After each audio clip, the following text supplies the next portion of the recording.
tim Ahok ya, Ruhut Sitompul. Kesabaran yang sangat mendalam. Kami terima kasih, dan nanti yang akan bicara langsung tim lawyer kami, Pak Sera. Nanti Pak Ahok kita tahu cukup lama, 8,5 jam. Nanti Pak Ahok hanya memberi salam saja. Jadi mohon proses penyidikan yang dimintai keterangan adalah Pak Basuki Cahayapurnama. Tentu dalam proses penyidikan ini ada sekitar 27 pertanyaan yang disampaikan penyidik kepada diri Pak Basuki Cahayapurnama, dan itu tentu dijawab dengan baik. Saya ingin sedikit memberikan gambaran bahwa konstruksi daripada peristiwa hukum yang menjadi objek pemeriksaan pada hari ini adalah sesungguhnya mengulang kembali keterangan yang sudah disampaikan pada proses penyelidikan sebelumnya, yaitu dengan menambahkan ataupun menyempurnakan hal-hal yang sekiranya penting untuk membuat terang perkara ini. Nah, sehingga hari ini kita sudah menyelesaikan penyidikan, kita menunggu proses lebih lanjut dari penyidik. Saya kira itulah penjelasan dari saya. Terima kasih. ya. Terima kasih kawan-kawan. Kita terima kasih, besok bapak-bapak dari Mabes, dari Sersa, dari Propam akan melakukan pemeriksaan yang lain. Jadi kami sudah selesai. Terima kasih, salam dari Pak Ahok, Pak Basuki. Terima kasih sahabat-sahabat pers yang sudah sabar menunggu. Terima kasih.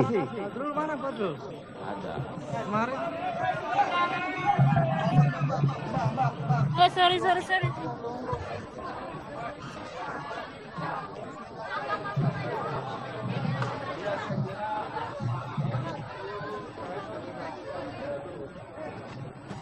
Ya, itu tadi usai sudah diperiksa Basuki Cahayapurnama dalam kasus dugaan pelecehan atau penistaan agama tanpa memberikan pernyataan apapun tadi ya Ahok keluar dari ruang. Dan juga kami juga melihat para petugas kepolisian pun sudah menyiapkan mic untuk melakukan konferensi pers begitu. Namun kami belum mendapatkan kepastian apakah ini Ahok sudah selesai diperiksa atau apakah hanya tim pemenangan Ahok saja yang akan memberikan keterangan. Kami belum mendapatkan konfirmasi resmi dari pihak tersebut, dan kami masih menunggu selesainya Ahok diperiksa. Karena seperti kita ketahui bahwa hari ini Basuki Cahayapurnama atau akrab dipanggil Ahok menjalani pemeriksaan perdananya sebagai tersangka dalam kasus dugaan penistaan agama, di mana jika kami hitung Ahok sendiri sudah menjalani pemeriksaan kurang lebih selama 9 jam di Bareskrim Polri hari ini, karena tadi Ahok tiba di Bareskrim ini pada pukul 9 pagi dengan ditemani oleh kuasa hukumnya dan juga oleh tim pemenangan Ahok Jarot yaitu Prasetyo Edy dan juga juru bicaranya Ruhut Sitompul. Tadi kami sempat berbincang dengan kuasa hukum Ahok sendiri yaitu Sira Prayuna yang menyebutkan bahwa hari ini untuk agenda pemeriksaan pertanyaan yang akan diberikan penyidik tidak akan berbeda dengan pemeriksaan sebelumnya pada saat Ahok masih berstatus sebagai terlapor. Namun pada saat ini karena Ahok sudah berstatus sebagai tersangka, maka ada keterangan tambahan yang diperlukan penyidik untuk melengkapi keterangan Ahok dalam pemeriksaan pada hari ini. Dan tadi Kombes Pol Rikwanto sebagai Karopenmas Mabes Polri sempat menyatakan bahwa sudah ada 24 saksi yang diperiksa hingga saat ini dalam kasus dugaan penistaan agama ini, dan saksi-saksi tersebut terdiri dari beberapa ahli, baik ahli bahasa, ahli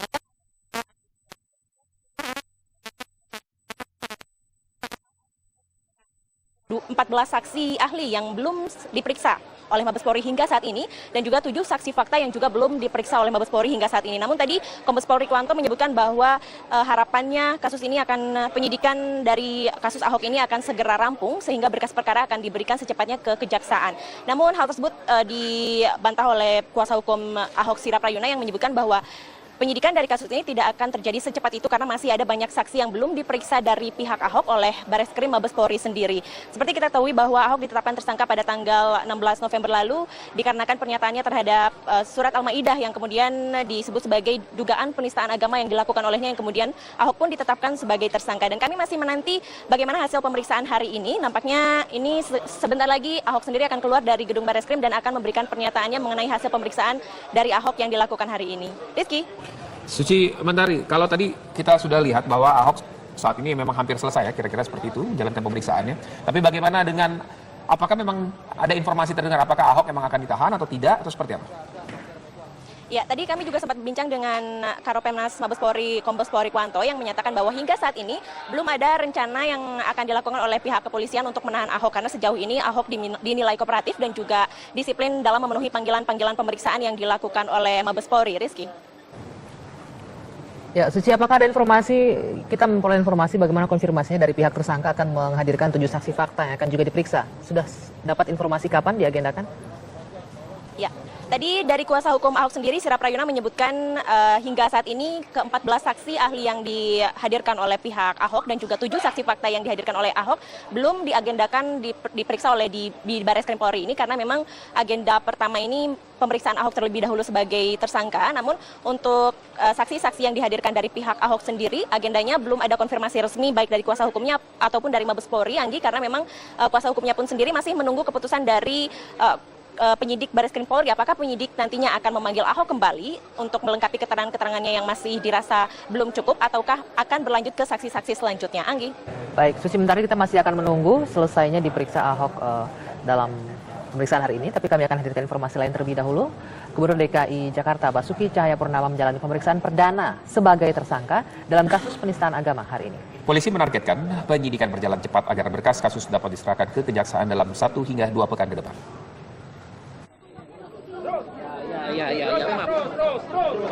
Gubernur DKI Jakarta Basuki Cahayapurnama menjalani pemeriksaan perdananya sebagai tersangka dalam kasus penistaan agama. Ahok tiba di Mabes Polri pukul 9 pagi, didampingi kuasa hukum dan tim pemenangan Ahok Jarot. Selain memeriksa Ahok, polisi juga sudah memeriksa 24 saksi. Polisi menargetkan berkas dapat diserahkan ke Kejaksaan dalam 1 hingga 2 pekan ke depan. Kita sudah memeriksa 24 saksi dalam kaitan penyidikan, jadi pro justisia.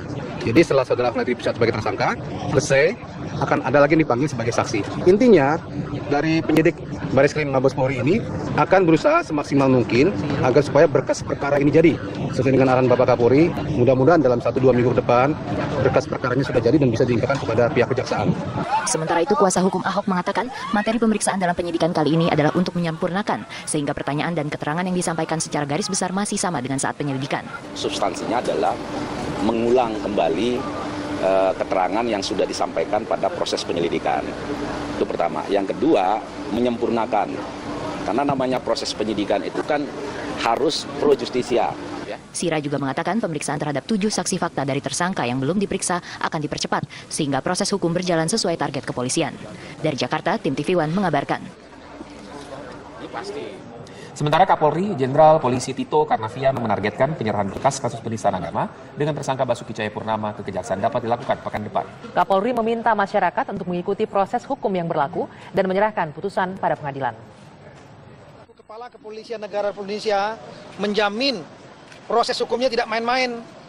Proses hukum sudah kita jalankan. Hari ini dijadwalkan yang bersangkutan diperiksa sebagai tersangka. Hari ini. Saya belum cek sudah datang atau belum. Sudah ya? Sudah datang, sudah diperiksa. Selesai itu kita cepat selesaikan berkasnya. Paling lambat minggu depan kita sudah serahkan kepada jaksa. Nanti jaksa yang punya kewenangan menyerahkan kepada pengadilan. Mari kita saksikan sama-sama nanti hasilnya seperti apa di sidang pengadilan yang terbuka. Karena pengadilan di Indonesia ini mengenal istilah terbuka di mana ada azas praduga tidak bersalah, yang bersangkutan boleh membela dirinya. Ya. Silakan hakim yang memutuskan nanti. Sementara MUI mengeluarkan tausiah kebangsaan terkait adanya rencana aksi damai yang akan kembali digelar pada 25 November dan 2 Desember mendatang. MUI mengimbau agar masyarakat tidak lagi melakukan aksi turun ke jalan. Dalam konferensi pers di kantor MUI Selasa sore, MUI mengimbau masyarakat agar memperjuangkan aspirasinya melalui saluran demokrasi dan musyawarah dengan pihak penegak hukum. Karena hal tersebut lebih efektif dan memberikan citra positif bagi pendidikan demokrasi di Indonesia. Namun jika terpaksa berdemo, maka aksi turun ke jalan itu harus dilakukan dengan sopan dan tertib, serta mematuhi peraturan yang berlaku. Apabila terpaksa hendak melakukan demonstrasi, MUI menghimbau agar dilakukan dengan sopan, tertib, damai, akhlakul karimah, serta mematuhi peraturan yang berlaku.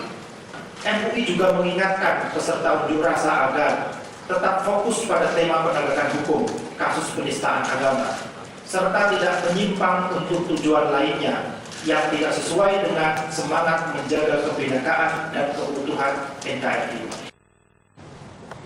Sementara ribuan lembaran maklumat disebarkan ke masyarakat Jakarta lewat udara hari ini. Maklumat dari Polda Metro Jaya ini berisi poin-poin tentang penyampaian pendapat di muka umum. Ribuan lembar maklumat tersebar melalui helikopter di kawasan Matraman, Jakarta Timur siang tadi. Maklumat tersebut berisi imbauan untuk mematuhi ketentuan-ketentuan sebagaimana diatur dalam Undang-Undang Nomor 9 Tahun 1998 tentang kemerdekaan penyampaian pendapat di muka umum.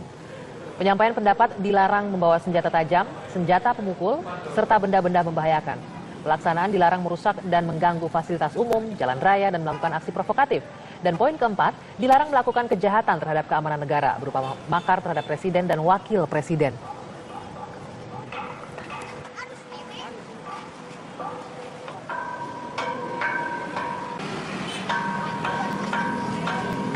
Cara baru ya? Iya. Untuk menyampaikan langsung ke masyarakat. Ini baru pertama kali ya kalau kita lihat menyebarkan selebaran melalui udara seperti di film-film. Dulu saya pernah zaman dulu kecil ini, selebaran bioskop film baru. Ya, zaman dulu. Selebaran bioskop. Oke, kita masih akan ikuti pemirsa perkembangan langsung dari Menteri soal isu makar yang pada tanggal 2 Desember tanggal 2 Desember Pak, himbauannya Pak. Isu makar Pak seperti Siapa makar? kemarin Pak. Terkait aksi 2 Desember nanti. Yang makar siapa? Kemarin Kapolri bilang ada dugaan akan ada agenda terselubung di balik aksi 2 Desember. Yang makar itu siapa? Indikasinya ada makar kalau dari laporan dari pemerintah sendiri gimana Pak? Saya tidak dengar itu ya. Intelijen saya juga tidak begitu.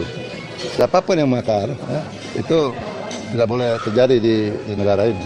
Tidak ada sejarah kita makar itu. Ya, kita negara hukum, taat hukum. Ya kalau terjadi, ya tindak tegas. Kementerian Pertahanan siap untuk berhadapan yang makar itu, siapapun.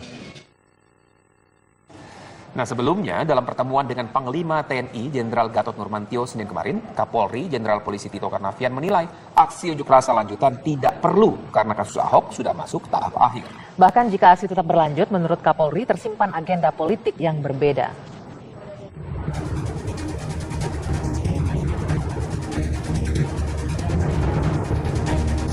Jajaran kepolisian dan TNI menanggapi serius rencana aksi unjuk rasa sejumlah massa Ormas Islam pada 25 November serta aksi gelar sajadah pada 2 Desember mendatang.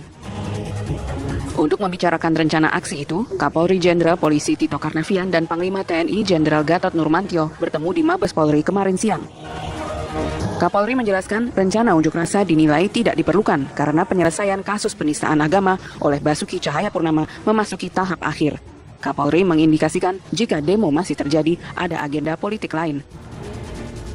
Sudah mendekati tahap akhir, paling lambat 2 minggu lagi kita akan serahkan kepada kejaksaan.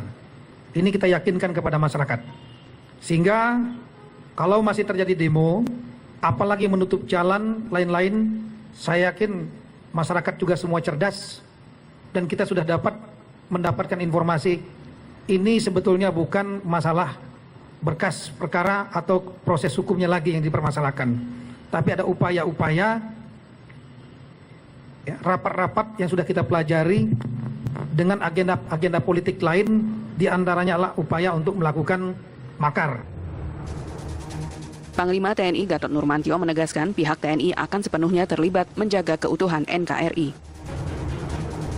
Kerjasama intelijen, TNI dan kepolisian untuk melihat, mencari, menemukan siapapun yang mengajak demo,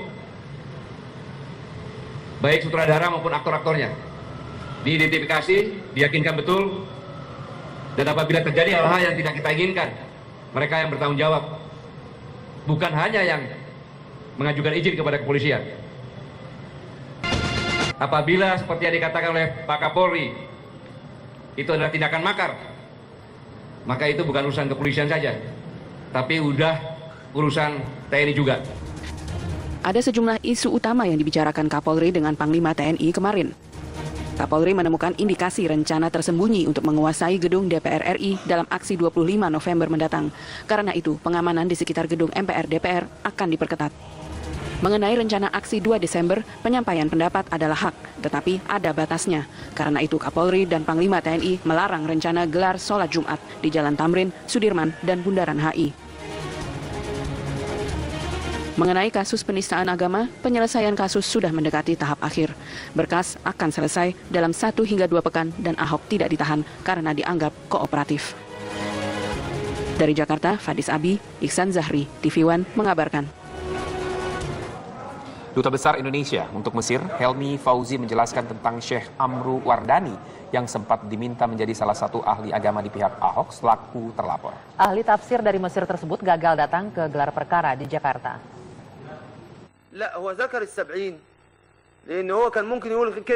Dalam gelar perkara kasus penistaan agama beberapa waktu lalu, pihak terlapor berencana mendatangkan ahli agama dari Mesir, Syekh Amru Wardani. Namun Syekh Amru gagal datang ke gelar perkara.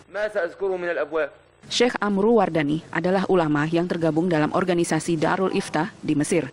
Ia dikenal karena pernah memperbolehkan non-muslim memimpin kaum muslimin. Duta Besar Indonesia untuk Mesir, Helmi Fauzi menjelaskan, Syekh Amru dipanggil ke Jakarta atas undangan dari Mabes Polri. Kedatangan Syekh Amru itu sendiri sebenarnya karena memenuhi undangan dari Mabes Polri. Ya.